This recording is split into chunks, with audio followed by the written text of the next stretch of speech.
गुरुवार व्रत कथार विधि विधान और प्रणाली। गुरुवार व्रत समस्तिंकु करिबा उचित। गुरुवार व्रत करिबा द्वारा धन जन ख्याति और जश बढ़ी थाए।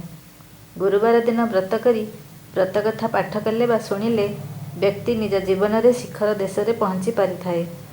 गुरुवार दिन विष्णु भगवान स्मरण करा जाय थाए एवं बृहस्पति पूजा करा जाय थाए। पूजा करिबा समय रे मनरे कौनसी प्रकार हिंसा द्वेष और राग रखिबा अनुचित। गुरुवार दिन भगवान बृहस्पति पूजार विधान रही।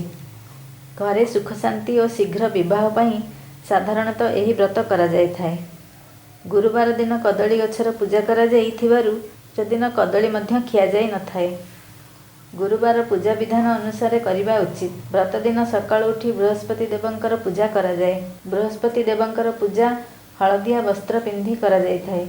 एही पूजारे विशेष करी हलदिया फूल, चना डाली, हलदिया मिठाई, हलदिया चाउल और हलदी आदि दरकार होई थाए।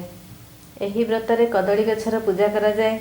पूजा समय रे मन को शुद्ध रखी मनस्कामना पूरण पाई बृहस्पति को प्रार्थना करा जाय थाए। प्रथमे पानी रे हलदी पकाई कदली गछ मूलरे दिया जाय थाए।